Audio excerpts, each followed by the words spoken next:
A arte da guerra. Neles são discutidos todos os aspectos da guerra, táticos, hierárquicos e humanos, entre outros, numa linguagem tão poética quanto didática. Como em O Príncipe, de Maquiavel, o livro de Sun Tzu, pode, da mesma forma, mostrar o caminho da vitória em todas as espécies de conflitos comerciais comuns, batalhas em sala de diretoria e na luta pela sobrevivência, que todos enfrentamos. São todas as formas de guerra, todas combatem sob as mesmas regras. Capítulo 1. Estimativas. Sun Tzu disse: a guerra é um dos assuntos mais importantes do Estado. É o campo onde a vida e a morte são determinadas. É o caminho da sobrevivência ou da desgraça de um Estado. Assim, o Estado deve examinar com muita atenção este assunto antes de buscar a guerra. Sublinhado o resultado de uma guerra. Para prever-se o resultado de uma guerra, devemos analisar e comparar as nossas próprias condições e as do inimigo, baseados em 5 fatores. Os 5 fatores são os seguintes: caminho, clima, terreno, comando e doutrina. O caminho é o que faz com que as ideias do povo estejam de acordo com a de seus governantes. Assim, as pessoas irão compartilhar do medo e da aflição da guerra, porém, estarão ao lado dos interesses do Estado, quaisquer que seja o caminho escolhido. O clima significa dia e noite, frio e calor e a sucessão das estações. O terreno indica as condições da natureza, se o campo de batalha está perto ou longe, se é estrategicamente fácil ou difícil, se é amplo ou estreito, e se as condições são favoráveis ou desfavoráveis à chance de sobrevivência. O comando refere-se às virtudes do comandante: inteligência, probidade, benevolência, coragem e severidade. A doutrina diz respeito à organização eficiente, à existência de uma cadeia de comando rígida e a uma estrutura de apoio logístico. Quem conduz os soldados para a batalha deve estar familiarizado com estes 5 fatores. Quem os compreende pode alcançar a vitória. Quem não os compreende será derrotado. Sublinhado o poder relativo entre as forças. Para comparar as forças e avaliar o poder relativo entre elas, se devem realizar as seguintes perguntas: qual povo escolheu seu caminho? Qual comandante tem mais habilidade? Qual dos lados tem a vantagem do clima e do terreno? Qual dos exércitos manifesta uma disciplina mais efetiva? Qual dos lados possui superioridade militar? Qual dos lados tem os soldados mais bem treinados? Qual dos lados possui um sistema de recompensas e de castigos mais justo e claro? Se ponderarmos com sabedoria estes fatores, poderemos prever o resultado de uma batalha. O comandante que leva em consideração minhas afirmações ou estratagemas ganhará as batalhas e permanecerá à frente de suas tropas. Se ele não seguir estes conselhos, sofrerá derrotas e será afastado. Sublinhado: qualquer operação militar tem na dissimulação sua qualidade básica. Um chefe que é capaz deve fingir ser incapaz. Se estiver pronto, deve fingir-se despreparado. Se estiver perto do inimigo, deve parecer estar longe. Um bom chefe deve oferecer uma isca para fascinar o inimigo que procura alguma vantagem, capturar o inimigo quando ele está em desordem, preparar-se contra um inimigo, se este for poderoso. Se o inimigo for orgulhoso, provoque-o; for humilde, encoraje sua arrogância; estiver descansado, desgaste-o; estiver unido, estimule a cisânia entre suas tropas. Uma comandante militar deve atacar onde o inimigo está desprevenido e deve utilizar caminhos que, para o inimigo, são inesperados. Para os estrategistas, estas afirmações são a chave para a vitória.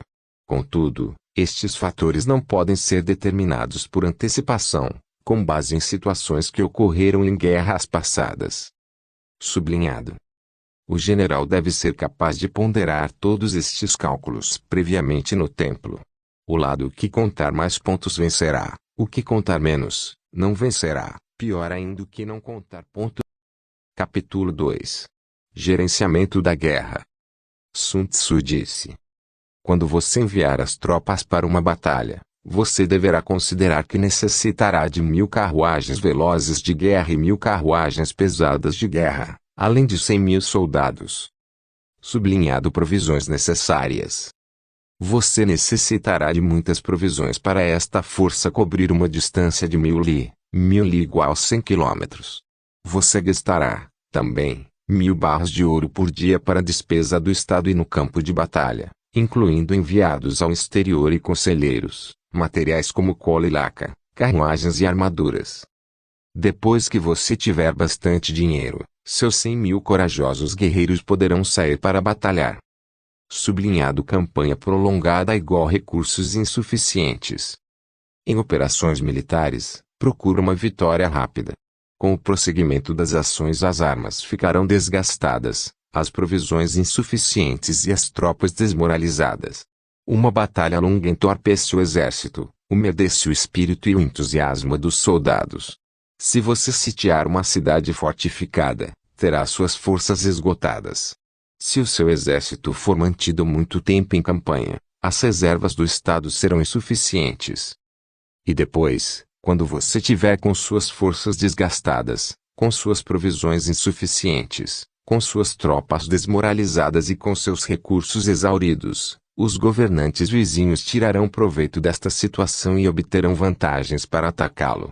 E você, neste caso, mesmo contando com os mais ilustres e sábios conselheiros, não conseguirá garantir um bom resultado na batalha. Prosseguimento das ações. Provisões insuficientes. Tropas desmoralizadas, forças esgotadas, ataque dos estados vizinhos. Embora já tenhamos ouvido falar de campanhas precipitadas e imprudentes, nós nunca tivemos um exemplo de benefício no prolongamento das hostilidades. Tampouco ouvimos que uma guerra demorada pudesse beneficiar um país. É óbvio que aquele que não compreende os perigos inerentes das operações militares não está profundamente consciente da maneira de como tirar proveito disto. Uma comandante que domine a arte da guerra não convoca as suas forças mais de uma vez, nem solicita provisões repetidamente. Ele conduz o material e as provisões necessárias e faz uso das provisões do inimigo. Assim, ele terá o necessário para alimentar o seu exército. Sublinhado: custos da guerra. Geralmente, o Estado fica empobrecido quando envia suas tropas para empreender uma guerra em local distante. Manter um exército a uma longa distância empobrece o povo. Onde este exército, que está longe de sua terra, estiver estacionado, os preços de artigos subirão, e o preço alto esgotará os recursos financeiros do Estado. Quando os recursos do Estado estiverem se exaurindo, os impostos tenderão a aumentar para sustentar este exército que luta longe de sua terra. Toda a força do Estado será consumida no campo de batalha. Ao final, 70% da riqueza das pessoas será consumida e 60% da renda do Estado será dissipada, com carruagens quebradas, cavalos fora de combate, armas danificadas, inclusive armaduras e elmos, arcos e flechas, lanças e escudos, rebanhos, carroças de provisões. Toda a força do Estado será consumida no campo de batalha. Consequentemente, um chefe sábio deve se esforçar para obter as provisões no solo inimigo. O consumo de um zung de comida do inimigo é equivalente a 20 zung da própria terra, e o consumo de um dan de forragem do inimigo equivale a 20 dan dos seus. Sublinhado: administração dos despojos e bens capturados. Se você quer matar o inimigo, você tem que despertar o ódio de seus soldados. Se você quer obter a riqueza do inimigo, você tem que saber administrar a distribuição dos despojos. Se seu exército captura 10 carruagens em uma batalha, você tem que recompensar o primeiro que lhe levou a carruagem do inimigo. Substitua as bandeiras e estandartes do inimigo por suas próprias bandeiras e misture as carruagens capturadas com as suas.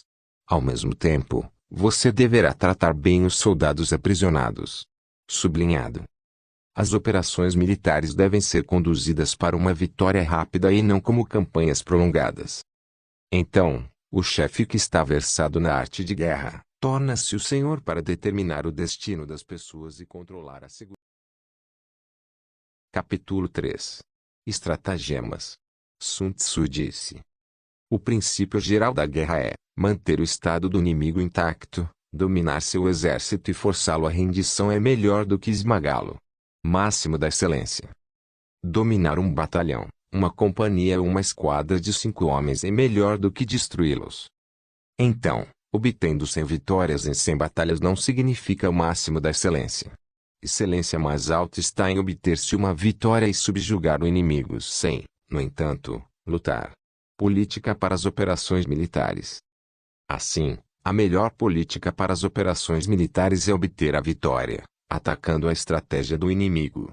A segunda melhor política é desintegrar as alianças do inimigo por meio da diplomacia. Em seguida, atacar seus soldados, lançando um ataque ao inimigo. Mas, a pior política é atacar violentamente cidades fortificadas e subjugar territórios. Atacar estratégias, atacar alianças, atacar soldados. Ataque às cidades. Deve-se sitiar cidades só como último recurso, porque levará aproximadamente 3 meses para construir escadas protegidas, preparar os veículos e reunir o equipamento e armamento necessários. Serão necessários, depois, outros 3 meses para preparar rampas de terra para alcançar as paredes da cidade. Se o comandante não puder controlar sua própria impaciência e der ordens a seus soldados para avançar contra o muro da cidade como formigas, o resultado será que um 3 deles será sacrificado, enquanto que a cidade permanecerá intocada. De fato, aí está a calamidade em atacar cidades muradas. Vencer sem lutar. Um chefe que está bem instruído em operações militares faz com que o inimigo se renda sem lutar, captura as cidades do inimigo sem atacá-las violentamente, e destrói o estado do inimigo sem operações militares demoradas. O prêmio maior de uma vitória é triunfar por meio de estratagemas, sem usar as tropas. Como usar as tropas?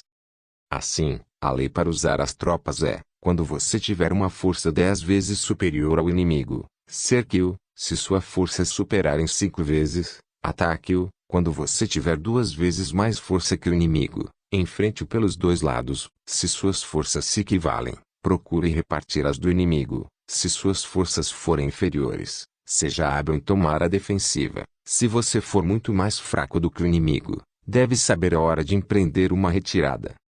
Se o mais fraco combater sem considerar esta razão de forças, ele será, seguramente, conquistado pelo mais forte. Valor do comandante. O comandante é o equilíbrio da carruagem do Estado. Se este equilíbrio estiver bem colocado, a carruagem, isto é, a nação será poderosa. Se o equilíbrio estiver defeituoso, a nação, certamente, será fraca. O governante usa infortúnios para seu exército. O governante poderá trazer infortúnio para seu próprio exército de 3 modos. Primeiramente, se ele ordena um avanço e o seu exército não pode ir adiante, ou emite ordens de uma retirada, desconhecendo que o seu exército não pode se retirar. Em seguida, se ele interfere com a administração do exército, sem entender os negócios internos, pois isto confundirá os oficiais e soldados. Em terceiro lugar, quando ele interfere com a direção do exército sem saber os princípios dos estratagemas militares, gerando dúvidas e desentendimentos entre oficiais e soldados. Tendo o governante confundido o seu exército e perdido a confiança de seus homens, as agressões dos estados vizinhos não demorarão. Aí está o significado da expressão: lançar a desordem e a confusão em suas próprias fileiras é oferecer um modo seguro para a vitória do inimigo. Qual oponente sairá vencedor? Existem 5 fatores que permitem que se preveja qual dos oponentes sairá vencedor: aquele que sabe quando deve ou quando não deve lutar, aquele que sabe como adotar a arte militar apropriada de acordo com a superioridade ou inferioridade de suas forças frente ao inimigo, aquele que sabe como manter seus superiores e subordinados unidos de acordo com as suas propostas, aquele que está bem preparado e enfrenta um inimigo desprevenido, aquele que é um general sábio e capaz, cujo soberano não interfere. Estes são os 5 fatores para se prever a vitória. Por isso se diz: aquele que conhece o inimigo e a si mesmo, lutará sem batalhas sem perigo de derrota. Para aquele que não conhece o inimigo, mas conhece a si mesmo, as chances para a vitória ou para a derrota serão iguais. Aquele que não conhece nem o inimigo e nem a si próprio, será derrotado em tudo. Capítulo 4. Posições táticas. Sun Tzu disse: no passado, os guerreiros hábeis tornavam-se, eles próprios, invencíveis. Depois, esperavam as oportunidades para destruir o inimigo. Invencibilidade. Ser invencível depende da própria pessoa, derrotar o inimigo depende dos erros do inimigo.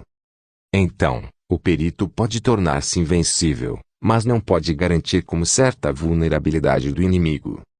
É por isto que se diz, a pessoa pode predizer uma vitória, mas esta não pode ser forçada. Ataque x defesa. Quando não há nenhuma chance de vitória, assuma uma posição defensiva. Quando há uma chance de vitória, lance um ataque. Se as condições favoráveis são insuficientes, você deverá se defender. Se as condições favoráveis são abundantes, você deverá fazer um ataque. O especialista em defesa oculta a si mesmo até debaixo da terra. O especialista em ataque golpeia o inimigo de cima das altas esferas do céu. Assim, ele é capaz de proteger-se a si mesmo e obter a vitória. Condições de uma vitória. A previsibilidade de uma vitória não excede ao bom senso de pessoas comuns. Uma vitória que é ganha após uma luta feroz, e é louvada universalmente, não é o apogeu da excelência. Assim como o levantar de um fio de cabelo não é sinal de força, como ver o sol e a lua não é sinal de visão aguçada, tampouco escutar uma trovão não é dom de audição aguda. Os antigos diziam que o perito na arte da guerra vencia quando a vitória era facilmente previsível. Assim, uma batalha vencida por um perito não traz reputação de sapiência ou crédito de coragem. As vitórias do perito são infalíveis, pois, este só combate quando o inimigo já está derrotado e ele, destinado a derrotar. Portanto, o perito ocupa uma posição invencível e, ao mesmo tempo, está seguro de não perder nenhuma oportunidade militar para derrotar o inimigo. Assim, um exército vitorioso não lutará com o inimigo até que esteja seguro das condições de vitória, enquanto que, um exército derrotado inicia a batalha e espera obter vitória depois. O perito sempre entende os princípios de guerra e adota as políticas corretas, de forma que vitória estará sempre em suas mãos. Elementos importantes nas regras militares. Há 5 elementos importantes nas regras militares. O primeiro é a análise do terreno, o segundo é o cálculo de força de trabalho e dos recursos de material, o terceiro é o cálculo da capacidade logística, o quarto é uma comparação da sua própria força militar com a do inimigo, o quinto é uma previsão de vitória ou derrota. Aplicação das regras militares. Um general excelente terá sabedoria para entender que, na avaliação do terreno, ele deve verificar as características físicas de um campo de batalha. O cálculo da força de trabalho e dos recursos de material serve para as estimativas da quantidade de provisões. A capacidade logística deve atender às necessidades das provisões. Na balança do poder, um dos pesos é baseado na capacidade logística. A possibilidade da vitória é baseada na balança do poder. Exército vitorioso x exército derrotado. Um exército vitorioso é como um peso de 100 quilos contra um de apenas algumas gramas, ao passo que, um exército derrotado é como um peso de poucas gramas se opondo a algumas centenas de quilos. O primeiro tem uma vantagem óbvia sobre o segundo. Um general que dispõe de todo aquele peso e lançar seus homens à batalha e obter a vitória será comparado com força de águas represadas que se lançam para baixo de uma altura de 10. Capítulo 5. Vantagens. Sun Tzu disse: administrar um exército grande é, em princípio, igual a administrar um pequeno. É uma questão de organização. Dirigir um exército grande é igual a dirigir uma tropa pequena. É uma questão de comando rígido e imparcial. Capacitar que um exército inteiro seja capaz de resistir um ataque sem sofrer derrota é uma questão de aplicação correta das táticas militares. Ao adotar táticas frontais ou de surpresa, um general assegura que seu exército não sofra derrotas frente ao inimigo. A descoberta dos pontos fortes e fracos permite que o exército caia sobre seu inimigo como uma pedra sobre ovos. Táticas. Durante uma guerra, o general deve adotar táticas frontais, se quiser confrontar o inimigo, e táticas de surpresa, se quiser conquistar a vitória. O general, ao aplicar táticas de surpresa, torna-se tão infinito quanto o céu e a terra e, como o fluxo interminável de um rio. Assim como o sol e a lua, ele para, mas logo recomeça como o movimento da natureza. Existem só 5 notas musicais, mas as suas combinações produzem as mais agradáveis e maravilhosas melodias que se ouve. Existem só 5 cores básicas, mas combinadas produzem as cores mais bonitas e esplendorosas que se vê. Existem só 5 sabores, mas sua mistura produzem os gostos mais deliciosos que se provam. Na China antiga, havia 5 notas musicais, isto é, gongo, shang, jui, ziyu, 5 cores básicas, azul, amarelo, vermelho, branco e negro, e 5 sabores cardeais, azedo, salgado, pungente, amargo e doce. Assim são as operações militares, existem apenas as operações frontais e as de surpresa, mas suas variações e combinações darão lugar a uma série infinita de manobras. Táticas frontais e de surpresas são mutuamente dependentes e são como um movimento cíclico que não tem nenhum começo nem um fim. Quem pode saber sua infinidade? Vantagens e oportunidades. Uma torrente que flui rapidamente pode fazer saltar pedras pesadas do leito do rio por causa do impulso forte da água. Um falcão que voa tão depressa quando golpeia pode destruir sua presa, por causa da oportunidade e rapidez de sua investida. Acontece o mesmo com um general, que pode explorar sua própria posição de vantagem e lançar um ataque rápido e afiado. O potencial dele é como um arco, completamente esticado, que lança, no momento preciso, a flecha certeira. No tumulto de uma batalha, o seu exército permanece calmo. No caos da guerra, onde as posições mudam constantemente, ele permanece invulnerável. Exploração das vantagens. A desordem nasce da ordem, covardia origina-se da coragem e a fraqueza nasce da força. A ordem e a desordem dependem da organização e da logística, a coragem a covardia dependem das circunstâncias ou da vantagem estratégica, a força e a fraqueza dependem das disposições. Então, se o comandante deseja que o inimigo se movimente, e ele se mostra, o inimigo certamente o seguirá. Se ele quer atrair o inimigo, ele ilude, apresentando algo lucrativo para o inimigo, e o inimigo por certo acreditará. Assim, o comandante oferece ao inimigo pequenas vantagens, mas o espera armado e com toda a sua força. Vantagem estratégica. Um general qualificado em assuntos de guerra explora sua vantagem estratégica e não a pede aos seus homens. Assim, esse general deve saber selecionar os homens certos e explorar uma situação favorável. Quem explora vantagem estratégica, dirige os seus homens como se fossem troncos ou pedras. A natureza dos troncos ou pedras é permanecer impassível se o solo é plano, ou rolarem se o solo está inclinando. Se eles são quadrados, tendem a parar. Se são redondos, tendem a rolar. Assim, a vantagem estratégica do comandante pode ser comparada a uma pedra redonda que rola por uma montanha íngreme de 10.000 pés de altura. É este o significado de vantagem. Capítulo 6. Pontos fortes e pontos fracos. Sun Tzu disse: aquele que ocupa o campo de batalha por primeiro, e espera o inimigo, estará descansado. Aquele que chega depois e se lança na batalha precipitadamente estará cansado. Assim, um general competente movimenta o inimigo e não será manipulado por ele. Apresente uma vantagem aparente ao inimigo e ele virá até sua armadilha. O ameace com algum perigo e você poderá pará-lo. Então, a habilidade do general consiste em cansar o inimigo quando este estiver descansado, deixá-lo com fome quando estiver com provisões, movê-lo quando estiver parado. Explorando vulnerabilidades. Um general e suas tropas podem marchar uma distância de 1000 li, sem se fatigarem, porque a marcha se dá na área onde o inimigo não montou suas defesas. Se um general ataca com confiança porque sabe que o inimigo não pode se defender ou fortalecer sua posição. Se um general defende com confiança é porque está seguro que o inimigo não atacará com superioridade de forças naquela posição. Assim, contra o especialista em ataque, o inimigo não sabe onde se defender. Por outro lado, contra um especialista em defesa, o inimigo não sabe onde atacar. Seja extremamente sutil, tão sutil que ninguém possa achar qualquer rastro. Seja extremamente misterioso, tão misterioso que ninguém possa ouvir qualquer informação. Se um general puder agir assim, então, poderá celebrar o destino do inimigo em suas próprias mãos. O inimigo não pode opor resistência ao seu ataque, porque este rompe nos seus pontos fracos.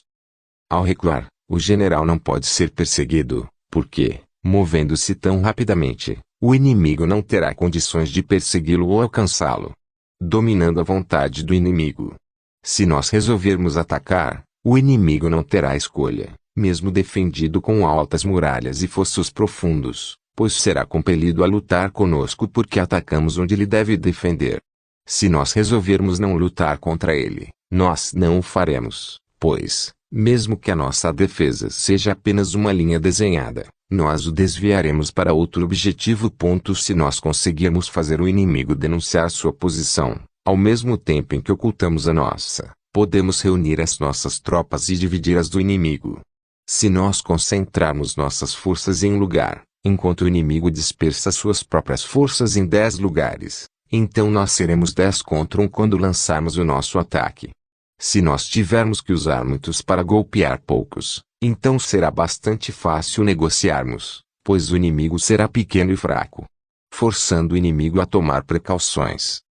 O lugar que nossas forças pretendem atacar não deve ser do conhecimento do inimigo. Deste modo, se ele não puder prever o lugar do nosso ataque, terá que se precaver em muitos lugares, e quando ele toma precauções em muitos lugares, suas tropas, qualquer que seja o local, serão pouco numerosas. Aquele que toma precaução em muitos lugares estará pouco numeroso em muitos lugares. Se o inimigo toma precauções na frente, sua retaguarda estará fraca. Se ele toma precauções na retaguarda, sua frente será frágil. Se sua esquerda estiver fortalecida, sua direita estará debilitada. Se sua direita estiver bem preparada, a sua esquerda será destruída facilmente. Se ele fortaleça em todos os lugares, ele estará, em todos os lugares, fraco. Aquele que possui poucas forças tem que tomar precauções em todos os lugares contra possíveis ataques. Aquele que tem muitas tropas compele o inimigo a preparar-se contra seus ataques. Conhecer a hora e o dia da batalha. Se um general sabe o lugar e a hora de uma batalha, ele pode conduzir as suas tropas para até 1000 li, mesmo para uma batalha decisiva. Se ele não sabe nem o lugar, nem a hora de uma batalha, então o seu lado esquerdo não pode ajudar a sua direita e a ala direita não pode salvar a esquerda. A tropa da frente não pode auxiliar a tropa da retaguarda, nem a tropa da retaguarda pode ajudar a tropa da frente. E assim será, não importando se as tropas estejam a poucos li ou a dezenas de li, determinando a situação do inimigo. Na minha opinião, embora as tropas inimigas do Yi sejam muito numerosas, de que forma isto poderá ajudá-los a obter uma vitória contra nós? Eu digo que a vitória pode ser criada. Até mesmo se as tropas do inimigo forem muitas, nós podemos achar um modo de torná-las impossibilitadas de lutar. Considere e analise a situação do inimigo e onde ele deseja batalhar. Assim, você pode ter uma compreensão clara das suas chances de sucesso. Determine os seus padrões de ataque e de defesa. Descubra os seus pontos vulneráveis. Contando o número dos soldados e de cavalos, você pode saber o valor das forças e as insuficiências que ela apresenta. Realize escaramuças para determinar onde o inimigo é forte e onde ele é vulnerável. Dom da arte militar. O mais elevado dom da arte militar de enganar o inimigo é esconder suas intenções. Assim, mesmo os espiões mais penetrantes do inimigo não poderão espionar e, nem sequer o homem mais sábio poderá conspirar contra você. Mesmo que você torne público o posicionamento estratégico que o levou às vitórias, elas não serão compreendidas. Embora todo mundo saiba as suas táticas vitoriosas, jamais conseguirão aprender como você chegou a definir a posição vantajosa que o levou à vitória. Portanto, as vitórias em batalha não poderão, jamais, serem repetidas. As circunstâncias de cada combate são mutáveis e exigem uma resposta própria e particular. Táticas militares são como água corrente. Táticas militares são como água corrente. A água corrente sempre se move de cima para baixo, evita o terreno alto e flui para o terreno baixo. Assim, são as táticas militares, sempre evitam os pontos fortes do inimigo e atacam os seus pontos fracos. Assim como o rio altera o seu curso de acordo com os acidentes do terreno, o exército varia seus métodos de obter a vitória de acordo com o inimigo. Portanto, o modo de lutar nunca permanece constante, assim como a água nunca flui da mesma maneira. Aquele que dirige as operações militares com grande habilidade pode obter a vitória empregando táticas apropriadas de acordo com as diferentes situações do inimigo. Tal qual os 5 elementos, onde nenhum é exclusivamente predominante, as 4 estações, das quais nenhuma dura para sempre, os dias que são ora longos, ora curtos, e a lua, que ora cresce e ora mingua. Táticas apropriadas de acordo com as diferentes situações do inimigo. A filosofia chinesa clássica enumera como 5 elementos: metal, madeira, água, fogo e terra, representando os 5 estados de forças de. Capítulo 7.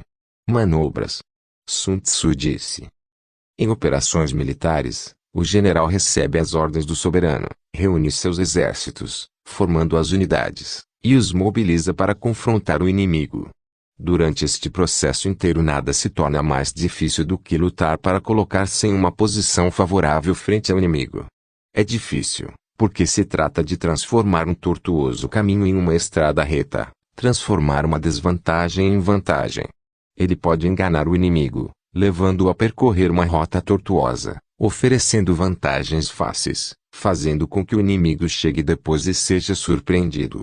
É isto que quer dizer o artifício de transformar um caminho tortuoso em reto. Perigos da manobra militar.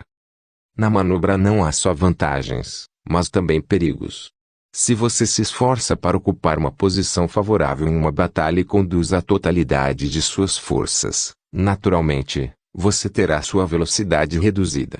Se, porém, você deixa para trás as suas tropas, os seus equipamentos e as suas provisões, isto estará perdido. Assim, se o seu exército, para obter uma vantagem, tivesse que recolher suas armaduras e deixar suas posições com rapidez, executando uma marcha forçada de 1000 li, sem parar nem de dia, nem de noite, os seus principais generais seriam capturados, os seus homens mais fortes e vigorosos chegariam primeiro, os fracos e cansados se desgarrariam. Deste modo, só 1/10 do exército chegaria na hora certa. Se eles tivessem que correr 50 li para procurar uma posição favorável, o general das vanguardas estaria perdido e só a metade do exército chegaria lá na hora certa. Se eles tivessem que correr 30 li para lutar por alguma vantagem, só 2/3 chegariam. Todo mundo sabe que um exército será derrotado pelo inimigo se não tiver equipamentos, provisões ou material de apoio. Conhecimento pleno. Um chefe que não entende as intenções, os enredos e os esquemas dos príncipes dos estados vizinhos não pode fazer alianças com eles. Um chefe que não está familiarizado com as características topográficas das diferentes montanhas e florestas, dos terrenos sujos, e dos pântanos, não pode administrar a marcha de um exército. Um chefe que não contrata guias locais não pode obter uma posição favorável no terreno para a batalha. A arte de manobrar os exércitos. Portanto, em operações militares, você pode obter a vitória com estratagemas militares. Você deve manobrar para obter as condições favoráveis, para dispersar ou concentrar o exército de acordo com as circunstâncias. Assim você deverá ser, tão rápido quanto o vento forte, ao entrar em ação, tão estável quanto as florestas silenciosas que o vento não pode tremer, quando se move lentamente, tão feroz e violento quanto as chamas furiosas, quando invadir o estado do inimigo, tão firme quanto as montanhas altas, quando estacionar, tão inescrutável quanto algo atrás das nuvens e golpear tão repentinamente quanto o trovão. Você deve dividir suas forças para saquear o território do inimigo, e posicioná-lo em locais estratégicos para a defesa do território recentemente capturado. Você deve pesar as vantagens e desvantagens antes de partir para o combate. Aquele que primeiro domina esta tática obterá a vitória. Assim é a arte de manobrar os exércitos.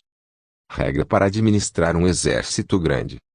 O livro de administração militar diz: gongos e tambores são usados em batalhas, porque as vozes não são ouvidas, bandeiras e estandartes são usados, porque os soldados não podem ver um ao outro claramente. Os fogos, gongos e tambores são, normalmente, usados como sinais em batalhas de noite. As bandeiras e os estandartes são empregados em batalhas durante o dia. O que se faz é adaptar a capacidade dos soldados para ver e ouvir. Os gongos, tambores, bandeiras e estandartes são como instrumentos para unificar o exército. Quando os soldados foram unificados, o corajoso não pode avançar só, e o covarde não pode se retirar sozinho. Esta é a regra para administrar um exército grande. Regra para administrar o moral. Você pode desmoralizar o inimigo e fazer o seu general perder o ânimo. Normalmente, no começo de guerra, o espírito do inimigo é agudo e irresistível. Um certo período depois recusará e afrouxará. Nas fases finais da guerra, ficará fraco, e os soldados estarão sem ânimo para lutar. O chefe hábil sempre evita o inimigo quando a moral dele é alta e irresistível, e o ataca quando ele está cansado e relutante em lutar. Esta é a regra para administrar o moral. Regra para controlar a força militar. O chefe leva suas tropas para perto do campo de batalha para esperar pelo inimigo que vem de longe, conduz as suas tropas descansadas contra o inimigo exausto, e traz as suas tropas bem alimentadas contra os soldados inimigos que têm fome. Esta é a regra para o controle da força militar. Condições mutáveis das táticas. O chefe habilidoso nunca se depara contra um inimigo que se alinha em perfeita ordem unida com bandeiras alinhadas e altas, nem ataca um inimigo com adota uma formação de batalha forte e impressionante. Isto mostra que ele tem uma compreensão clara das condições mutáveis das táticas. Princípios das manobras militares. Aqui estão alguns princípios das manobras militares. Nunca lance um ataque sobre um inimigo que ocupa um terreno alto, nem vista contra o inimigo quando há colinas que o apoiam, nem persiga um inimigo que finja retroceder, nem ataque forças do inimigo que estão descansadas e fortes. Nunca morda uma isca oferecida pelo inimigo, nem obstrua o inimigo que se retira da frente. Para um inimigo cercado, você deverá deixar um caminho para a saída, e não pressione com muito vigor um inimigo que está acuado e desesperado em um canto sem saída. Estes são os caminhos para as Capítulo 8. Contingências. Sun Tzu disse. Em operações militares, o general recebe as suas ordens do soberano, então ele reúne os seus soldados para formar as unidades. Táticas militares. Ao conduzir as suas tropas, ele não deverá acampar ou estacionar em terreno difícil. Ele deverá aliar-se com os príncipes dos locais onde a estrada é estrategicamente importante. Não deverá demorar-se em terreno aberto. Deverá estar preparado com astúcia e com estratagemas quando penetrar em terreno sujeito a emboscadas. Deverá lutar com muita agressividade em um terreno do qual não há nenhum modo para avançar ou para entrar em retirada. Há algumas estradas que não devem ser percorridas, e inimigos que não devem ser atacados. Há algumas cidades que não devem ser capturadas, alguns territórios que não devem ser contestados, e algumas ordens do soberano que não precisam ser obedecidas. Um general deve entender claramente estas táticas. Se ele as compreende, então ele conhece sobre as operações militares. Se ele não tem uma compreensão clara dos reais valores destas táticas, ele não saberá usá-las em seu favor, mesmo que esteja familiarizado com a topografia do terreno onde se dará a batalha. Se um general não sabe estas variáveis táticas, ele não poderá obter o máximo de seus soldados, mesmo que conheça as 5 vantagens. Nota: estas vantagens são, possivelmente, há algumas estradas que não devem ser percorridas, e inimigos que não devem ser atacados. Há algumas cidades que não devem ser capturadas, alguns territórios que não devem ser contestados, e algumas ordens do soberano que não precisam ser obedecidas. Ponderando vantagens e desvantagens. Um general sábio deve levar em consideração as vantagens e desvantagens. Conhecendo as vantagens, ele terá sucesso nos seus planos. Conhecendo as desvantagens, ele poderá solucionar as dificuldades. Se você quer subjugar os estados vizinhos, os ameace com o que eles temem. Se você quer mantê-los como servos, utilize a coação. Se você quer enganar o inimigo, lhe ofereça pequenas vantagens. Em operações militares, esta é uma regra útil. Nunca confie na probabilidade do inimigo não estar vindo, mas dependa de sua própria prontidão para o reconhecer. Não espere que o inimigo não ataque, mas dependa de estar em uma posição que não possa ser atacada. Fraquezas fatais de um general. Há 5 fraquezas fatais de um general. Se ele é valente e com descaso pela vida, poderá ser morto facilmente. Se ele é covarde na véspera de uma batalha, será capturado facilmente. Se ele é irascível, será provocado facilmente. Se ele é muito suscetível à honra, estará sujeito a ser envergonhado. Se ele é muito benevolente e preza as pessoas, estará sujeito a se tornar hesitante e passivo. Estas 5 fraquezas fatais são as faltas de um general que podem mostrar-se desastrosas na condução da guerra. A destruição do exército inteiro e a morte dos chefes é o resultado inevitável destas 5 fraquezas fatais. Portanto, estas deverão ser cuidadosamente consideradas. Capítulo 9. O exército em marcha. Sun Tzu disse, com relação ao posicionamento do exército, com relação às montanhas, um general tem que observar o seguinte: ao passar por montanhas, estar seguro, ficando perto dos vales, selecionar um lugar em solo alto que receba a luz solar para realizar os acampamentos militares e não subir para alcançar o inimigo. Esta é a lei para posicionar-se com relação às montanhas. Com relação aos rios. Depois de cruzar um rio você deve ficar longe dele. Se os ataques inimigos partem de um rio, não enfrente na água. Ao invés disso, é vantajoso permitir que metade das tropas atravesse, para então os golpear. Se você deseja lutar com o inimigo, não enfrente suas forças de invasão perto de um rio. Ao invés disso, selecione um lugar em solo alto que receba a luz solar para tomar posição e nunca acampe a jusante do inimigo. Esta é a lei para posicionar-se com relação aos rios. Com relação aos pântanos salgados, cruze os pântanos salgados depressa e sem demora. Ao encontrar as tropas do inimigo em um pântano salgado, posicione-se perto da grama com as costas voltadas para a floresta. Esta é a lei para posicionar-se com relação aos pântanos salgados. Com relação às terras planas, em locais planos, selecione um lugar acessível. Posicione-se com seu flanco direito tendo um campo alto às costas, terras perigosas em frente e solo seguro à sua retaguarda. Esta é a lei para posicionar-se com relação às terras planas. Estas são as mesmas 4 leis que permitiram que o Imperador Amarelo derrotasse os 4 imperadores, líderes de 4 tribos no tempo do Imperador Amarelo. Vantagens oferecidas pelo terreno. Todos os chefes preferem estacionar as suas tropas em terreno alto ao invés de terreno baixo, preferem a luz solar em lugar da sombra, e onde colheitas podem crescer e o solo é protegido. As tropas estarão livres de doenças, e isto garantirá a vitória. Ao encontrar colinas ou diques, você deverá estacionar suas tropas no lado do sol, com as colinas ou diques à sua retaguarda. Estas vantagens são oferecidas pelo terreno, cabendo ao general saber aproveitá-las. Cuidados com a natureza. Se uma chuva pesada desaba na parte de cima de um rio e forma torrentes que se apressam até as partes baixas, não cruze o rio, mas espere até que as águas se acalmem. Quando você encontrar regiões perigosas, nunca se aproxime, e evite-as com rapidez. Um desfiladeiro com um rio que corre no fundo, uma barranca, com precipícios perigosos ao redor, solos densamente cobertos com uma mata alta, uma terra pantanosa, e uma passagem estreita entre 2 montanhas. Mantenha-se longe dessas posições e deixe que o inimigo se aproxime delas, mantendo-as à nossa frente. Poderemos manobrar e o inimigo as terá pela retaguarda.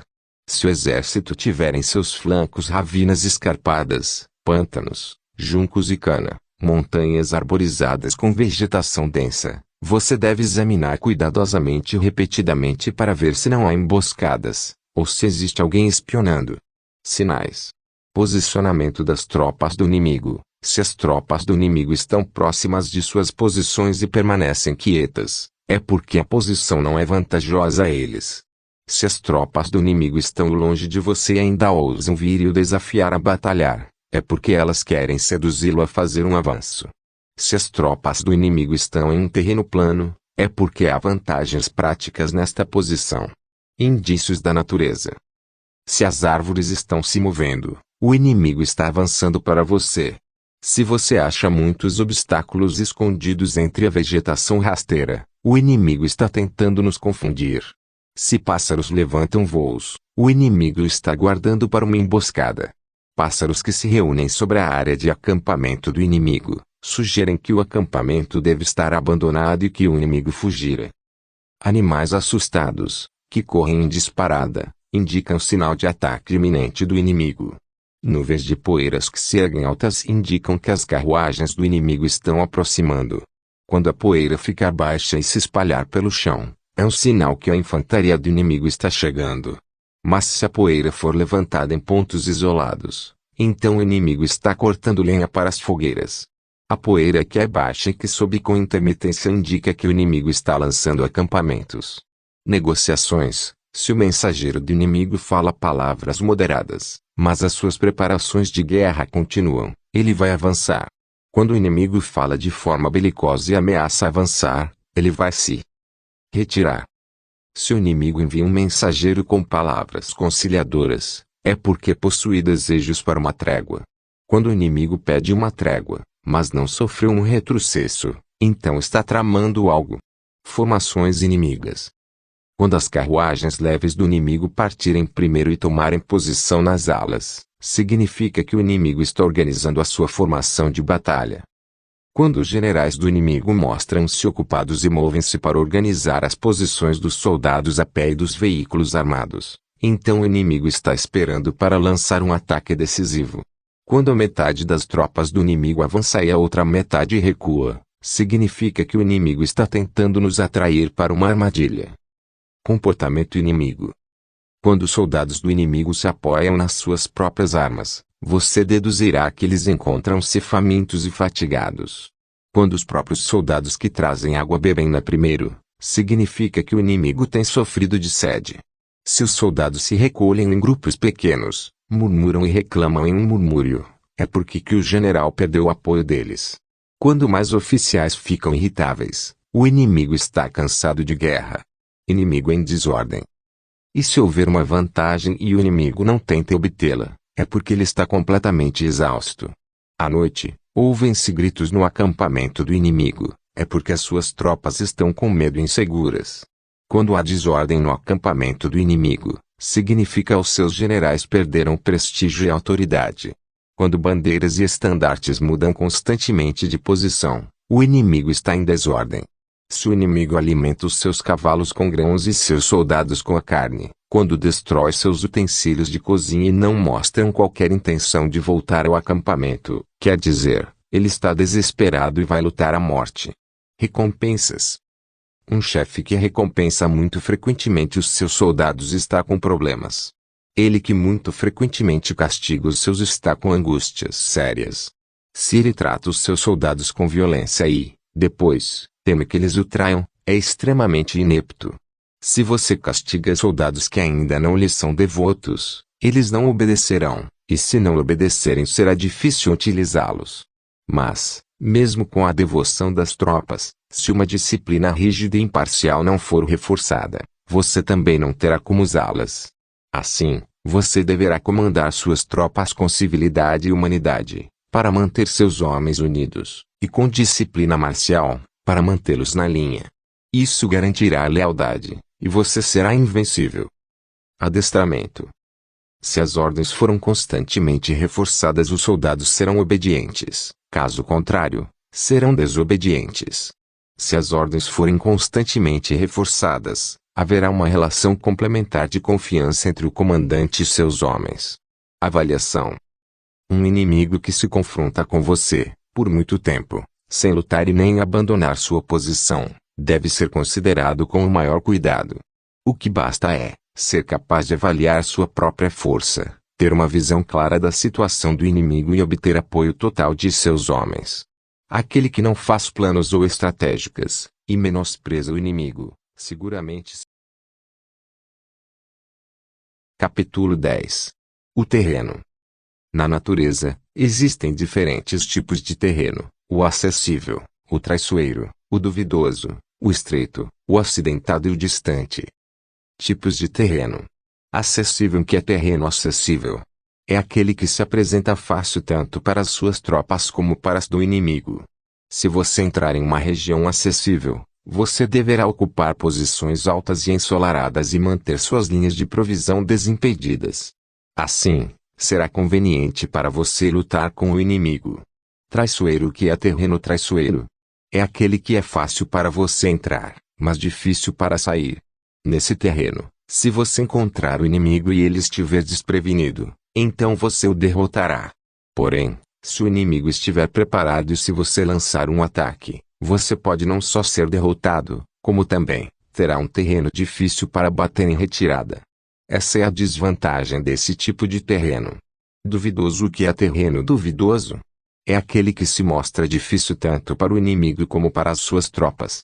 No terreno duvidoso, mesmo que o inimigo tente atraí-lo para combater, você não deve morder a isca, mas fingir que está em retirada. Quando as tropas do inimigo estiverem, então, a meio caminho, em perseguição a você, você poderá golpeá-los. Esta é a vantagem do terreno duvidoso. Estreito. O que é terreno estreito? É aquele que apresenta um vale entre duas montanhas. Se você ocupa este tipo de terreno, você deverá bloquear as passagens estreitas com guarnições fortes e esperar pelo inimigo. Se o inimigo ocupou esse terreno antes e bloqueou estas passagens estreitas, você não deverá persegui-lo. Se o inimigo não bloqueou essas passagens, você poderá procurá-lo. Acidentado. O que é terreno acidentado? É aquele que contém rios, montanhas, escarpas, colinas e cristas. Se você atingir um terreno alto e acidentado antes do inimigo, você deverá ocupar uma posição alta, do lado ensolarado, e esperar pelo inimigo que se aproxima. Se as forças inimigas controlarem este tipo de terreno, você deverá retirar suas tropas e não persegui-lo. Distante. O que é terreno distante? É aquele que apresenta distâncias consideráveis entre os campos oponentes. Neste tipo de terreno, se as vantagens de suas tropas e das tropas inimigas se equivalem, certamente, não será fácil atrair o inimigo para uma batalha. Do mesmo modo, será desvantajoso levar a batalha até ele. Portanto, estes são os modos para tirar proveito dos 6 tipos diferentes de terreno para lutar. Os generais têm a responsabilidade mais alta para investigá-los cuidadosamente. 6 situações que apontam a derrota de um exército.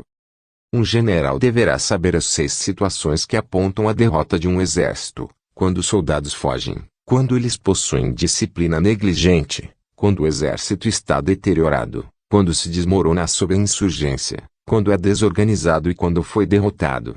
Nenhuma destas situações é consequência de catástrofes naturais, elas são decorrentes das falhas dos comandantes. Quando as vantagens estratégicas são iguais, entre você e seu inimigo, e se o seu exército tiver que lutar contra uma força 10 vezes maior, o resultado será sua fuga.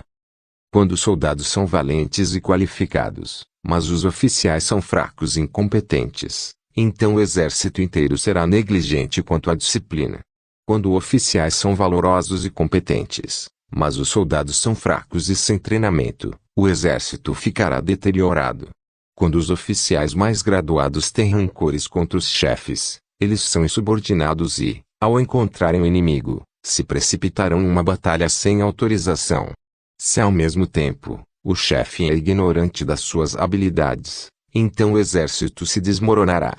Quando o chefe é fraco, incompetente e não impõe respeito, quando oficiais e soldados se comportam de um modo indisciplinado, quando falta treinamento formal e instruções claras, quando formações militares são desordenadas, o exército está desorganizado. Se um chefe não calcula a força do inimigo e emprega uma força pequena contra um exército grande, combate um inimigo forte com tropas fracas, e ao mesmo tempo não seleciona unidades de vanguarda, o resultado será a derrota. Portanto, estas 6 situações são as causas de derrota. Os generais têm a responsabilidade mais alta para investigá-las cuidadosamente. Deveres básicos de um comandante. Em operações militares, o terreno é um aliado importante do comandante.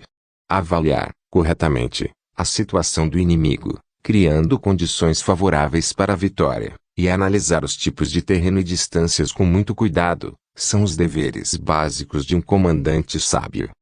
Aquele que avalie corretamente esses aspectos e sabe aplicá-los, vencerá. Aquele que é ignorante nestas normas e não sabe como empregá-las em guerra, será derrotado. Se, ao estudar a situação existente e estar certo que o resultado da batalha resultará em vitória, um chefe sábio decidirá lutar, mesmo se o soberano não lhe ordena. Reciprocamente, se a situação aponta a uma derrota, ele decidirá não lutar, mesmo se o soberano assim ordena.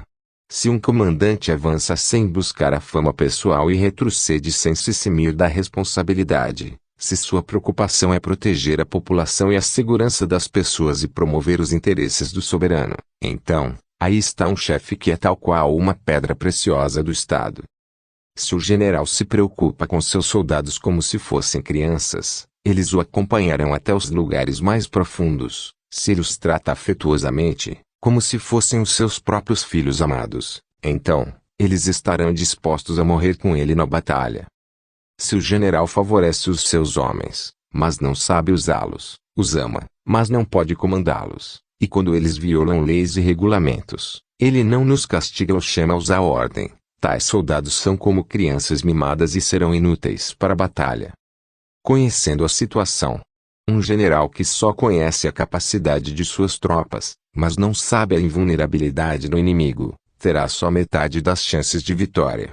Um general que sabe que o inimigo pode ser derrotado, mas não sabe a inabilidade das suas próprias tropas, também terá só metade das chances de vitória. Um general que sabe que o inimigo pode ser derrotado e que suas próprias tropas têm a capacidade para atacar, mas não sabe que as condições do terreno são inadequadas para a batalha, as suas chances de vitória estarão reduzidas pela metade. Assim, um general habilidoso movimentará suas forças sempre no caminho certo e quando entrar em ação, seus recursos serão ilimitados. Assim se diz, conheça o inimigo e a si mesmo e você obterá a vitória sem qualquer perigo. Conheça o terreno e as condições da natureza, e você. Capítulo 11. As 9 situações. Em operações militares, o terreno pode ser classificado de acordo com 9 posições geográficas e que interferem no modo de executar as operações militares. Desta forma, os tipos de terreno são os seguintes: o dispersivo, o marginal, o contencioso, o aberto, o convergente, o crítico, o difícil, o cercado e o desesperado. Tipos de situações táticas relacionadas com o terreno. Dispersivo. Quando um príncipe empreende uma campanha no seu próprio território, o lugar é chamado dispersivo. Marginal. O território inimigo no qual ele entra, mas não penetra profundamente, é chamado marginal.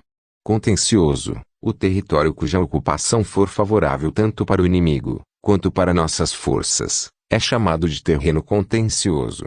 Aberto. O terreno que é acessível para ambos os lados é chamado terreno aberto.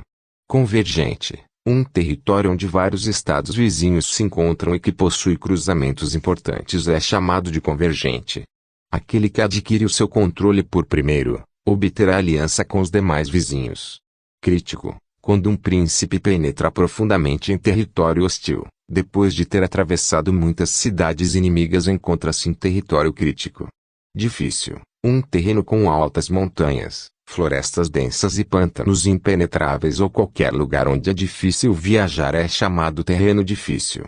Cercado. Um terreno para o qual o acesso é estreito e qualquer retorno exige um desvio, de forma que uma tropa, mesmo pequena, bastará para derrotar um exército grande, é chamado terreno cercado.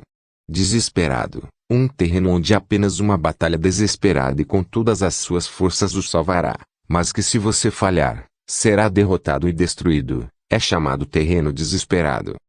Conduta nos diferentes tipos de terreno.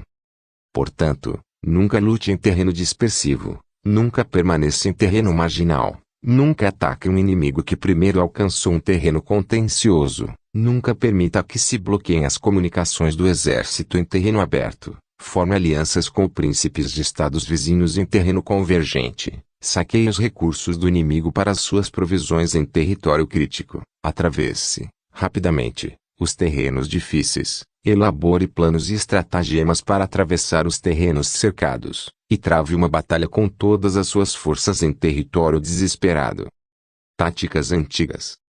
Antigamente, os generais qualificados nas operações militares buscavam impedir que a vanguarda e a retaguarda dos inimigos estabelecessem contato. Impedir que o corpo principal do inimigo e suas divisões pequenas se apoiassem mutuamente. Impedir que os oficiais e os subordinados do inimigo se apoiassem mutuamente e comuniquem entre si. Dispersar os soldados inimigos do modo que eles não pudessem se concentrar, e caso se reunissem, não pudessem se juntar em grupamentos. Os generais habilitados avançariam quando a situação lhes era favorável e permaneceriam estacionados quando a situação lhes era desfavorável. Ao ser perguntado se o inimigo vem atacá-lo com um grande e bem ordenado exército, Como você lidaria com isto? Minha resposta seria: capture algo que ele preze e ele se curvará aos seus desejos. Essência das operações militares. A essência das operações militares é a velocidade das ações e a exploração das vulnerabilidades do inimigo, indo por caminhos que ele não espere e atacando onde ele não está preparado. Princípios gerais para fazer a guerra em território inimigo. Os princípios gerais para se fazer guerra em um território inimigo são os seguintes: quanto mais você penetrar em território hostil e seus soldados estiverem coesos, mais difícil será para os defensores o derrotar. Se você penetrar em uma terra fértil, você deverá saquear os campos inimigos, pois isto garantirá provisões para seus homens. Alimente seus soldados e não os desgaste. Mantenha o moral alto e conserve as suas energias. Movimente suas tropas com táticas engenhosas de forma que o inimigo não possa prever seu estratagema. Você deverá lançar seus soldados em situações das quais não há nenhuma chance de retirada, e de onde eles não fugirão, nem sequer quando estiverem enfrentando a morte. E quando os soldados não tiverem medo de morte, não haverá nada para eles temerem e eles darão o máximo de si em seus combates.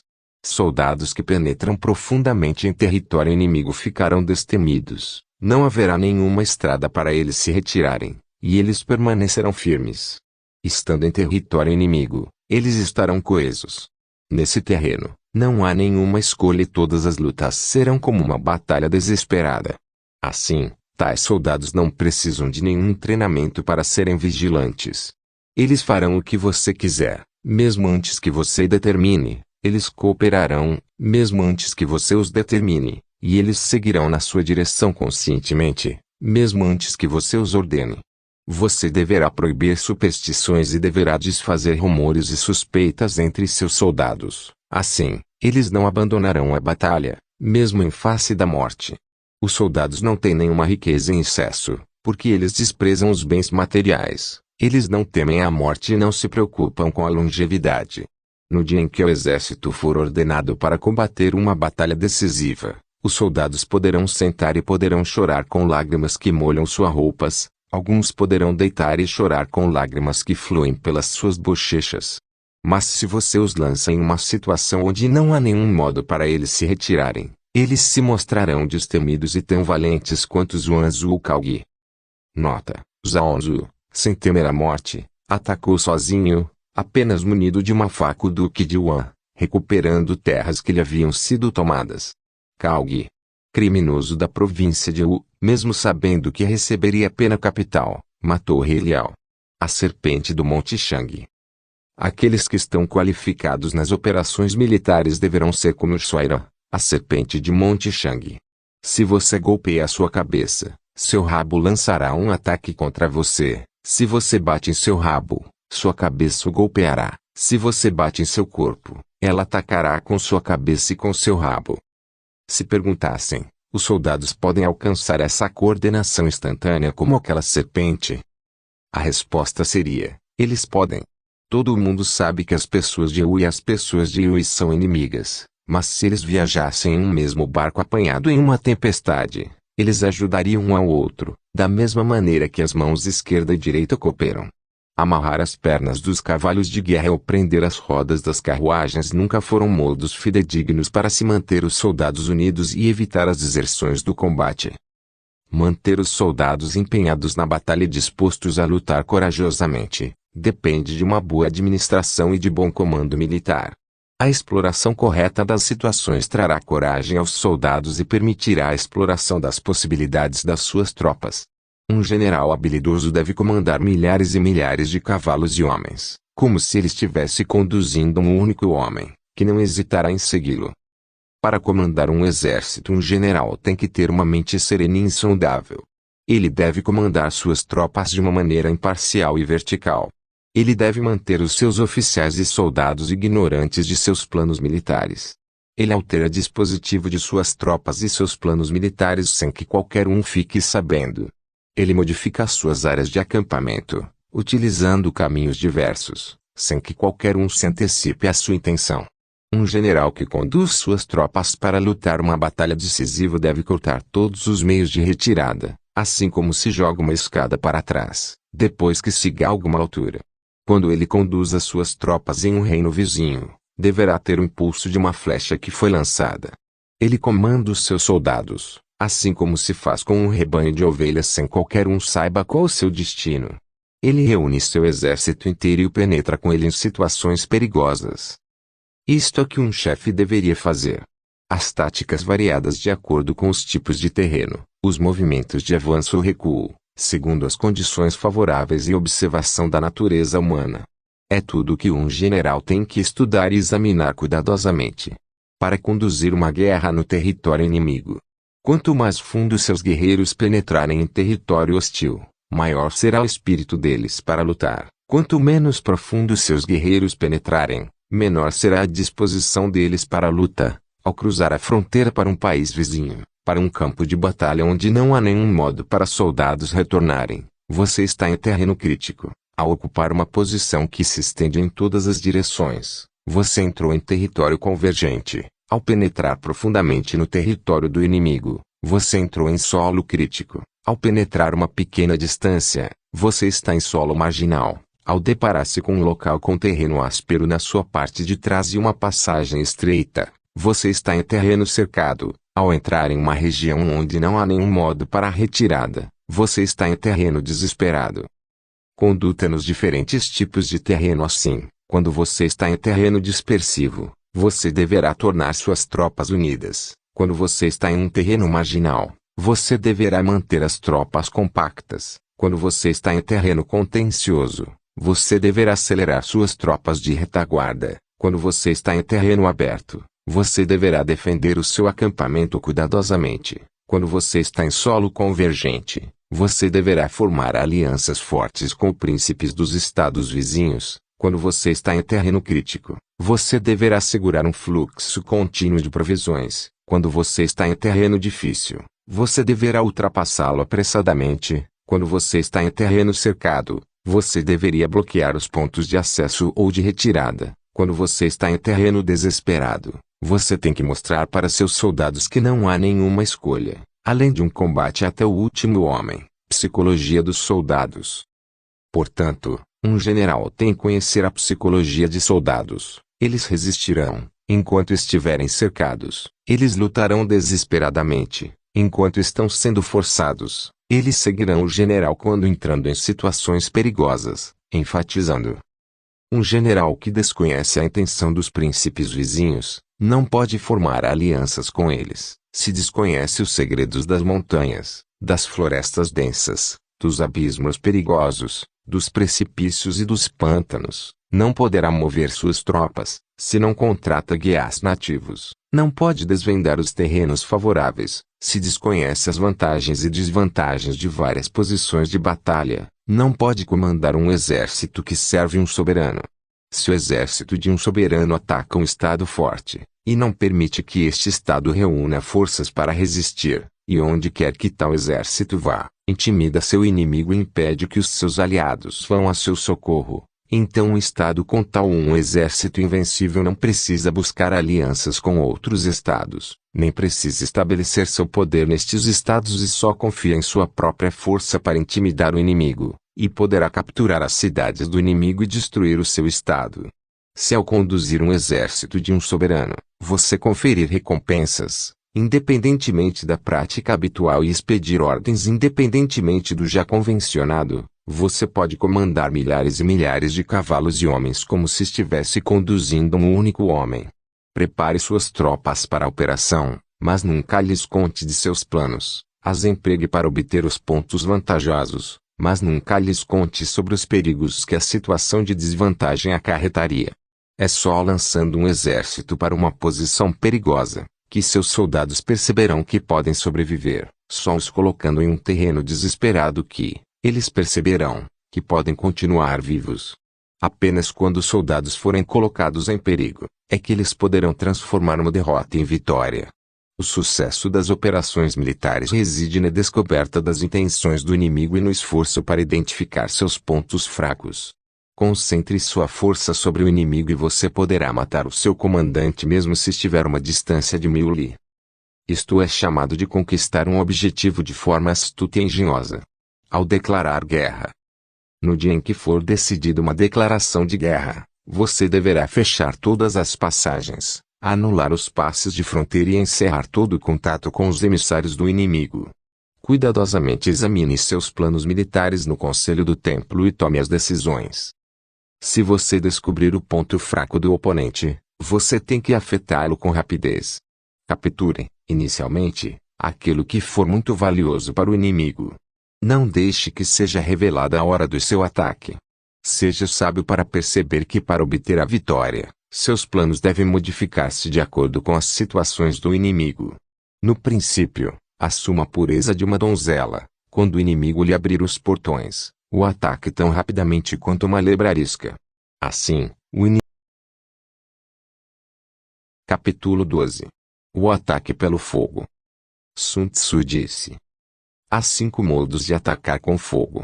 O primeiro é queimar o inimigo que se agrupa, o segundo é queimar suas provisões e propriedades, o terceiro, seus equipamentos, o quarto, seus arsenais e munições, e o quinto, suas provisões de reabastecimento. Medidas. Atacar com fogo requer algumas medidas. Materiais para atear fogo devem estar sempre à mão. Há épocas mais favoráveis para lançar um ataque pelo fogo e dias adequados para atear fogo. A época favorável para lançar um ataque pelo fogo é quando o tempo está seco. Os dias adequados para atear fogo são aqueles em que a lua está na posição das constelações da cesta dos ventos, da muralha, da asa ou do estribo. Pois, quando a lua está nessas posições, ventos fortes subirão. Condutas apropriadas. Quando atacar pelo fogo, você deve conduzir o combate com condutas apropriadas, de acordo com as situações diferentes causadas pelos 5 tipos de ataque pelo fogo. Quando o fogo atingir o acampamento do inimigo, você deverá coordenar sua ação com antecedência e do lado de fora. Porém, quando o acampamento do inimigo está em chamas, e os seus soldados ainda permanecem tranquilos, então, você deverá esperar e não lançar o ataque. Quando as chamas ganharem altura, se conseguir atravessá-las, você poderá atacar. Se não puder atravessá-las, permaneça em sua posição. Quando o fogo for ateado, estando você fora do acampamento do inimigo, você não deverá entrar nos seus limites, mas aguardar o momento certo. Se você iniciar o fogo antes da linha do vento, nunca ataque contra o vento. É provável que o vento que soprou constantemente durante o dia, se acalme à noite. Momento oportuno qualquer.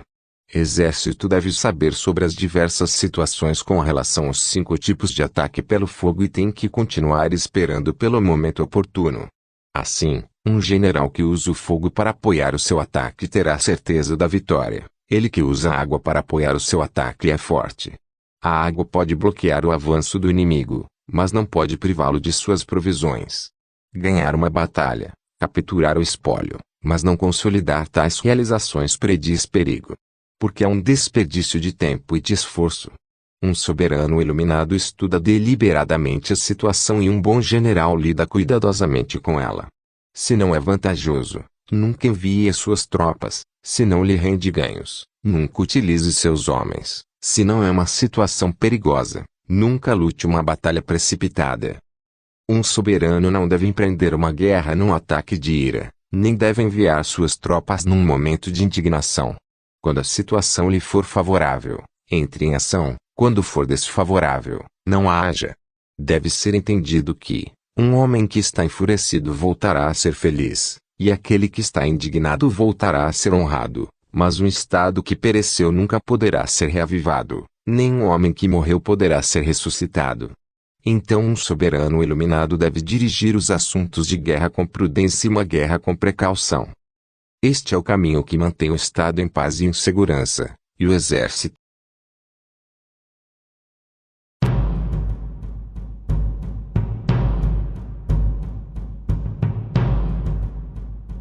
Capítulo 13.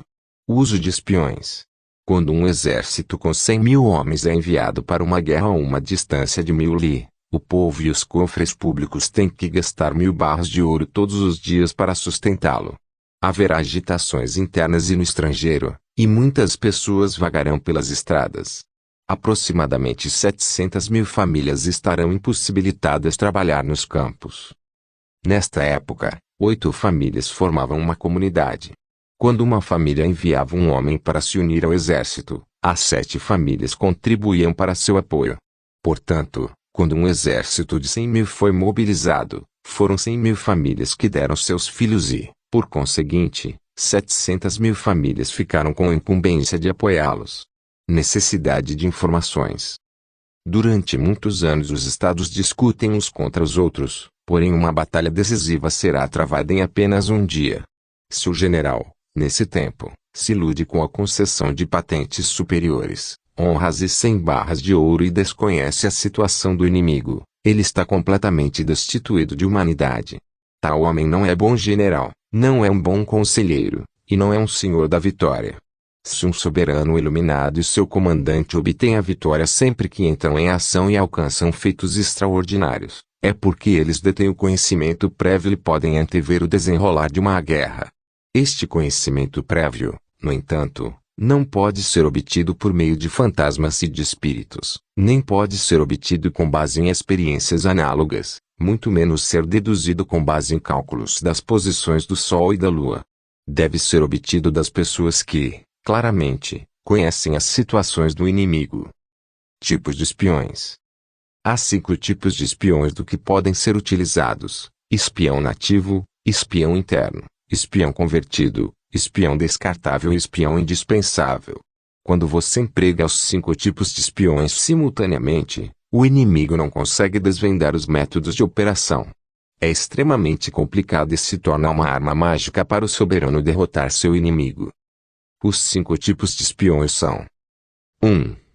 Espiões nativos ou locais são os próprios os aldeões do inimigo. Nativos. 2. Espiões internos são os próprios funcionários do inimigo. Internos. 3. Espiões convertidos são os espiões do inimigo que nos prestam informações. Convertidos. 4. Espiões descartáveis são os nossos próprios agentes secretos que obtêm deliberadamente falsas informações sobre a nossa situação e as passam ao inimigo. Frequentemente eles seriam apanhados e condenados à morte. Descartáveis. 5. Espiões indispensáveis são os que trafegam entre o inimigo e nós, retornam com informações seguras sobre o inimigo. Indispensáveis. Sublinhado como empregar os espiões. Assim, dentre os que se relacionam com o exército, nenhum teria maior acesso do que os espiões que estão perto do general. De todas as recompensas, nenhuma seria mais generosa do que a oferecida a espiões, e dentre os segredos militares, nenhum é mais confidencial do que os relacionados com espiões. Somente o comandante mais astuto sabe como empregar os espiões. Somente o comandante humanitário e justo sabe como empregar os espiões. Somente o comandante alerta e sutil sabe como obter informação verdadeira dos espiões. Sutil realmente. Verdadeiramente sutil. Não há nenhum lugar onde a espionagem não seja possível. Se um plano secreto for divulgado prematuramente, o espião e todas as pessoas com as quais ele falou serão condenadas à morte. Se você planeja golpear as tropas de um inimigo, ou atacar suas cidades, ou assassinar o comandante inimigo, você deve descobrir, inicialmente, o nome do chefe da guarnição de defesa, seu ajudante de campo, seus conselheiros, suas sentinelas e seus guarda-costas, e você deve orientar seus espiões para que investiguem estes detalhes. Você deve averiguar sobre os espiões inimigos que foram enviados para espionar você. Suborne-os, exorte-os e convença-os a lhe servir. Eles podem ser convertidos e trabalharão para você. Por intermédio destes espiões convertidos, você poderá obter informações sobre o inimigo e poderá recrutar os espiões nativos e os espiões internos. Assim como empregar seus espiões descartáveis para entregar falsas informações sobre o seu exército. Da mesma maneira, é com base nessas informações obtidas que os nossos espiões indispensáveis poderão completar suas missões na hora oportuna. Um soberano deve saber usar os 5 tipos de espiões. Toda a base do serviço de espionagem recai sobre os espiões convertidos, portanto, esses devem ser recompensados generosamente. Na história antiga, a ascensão de Yin foi devido a Ise ter sido ministro anterior de Xia, e a ascensão da dinastia de Zhou foi devido a Jiang Ziya, O ministro anterior de Shang.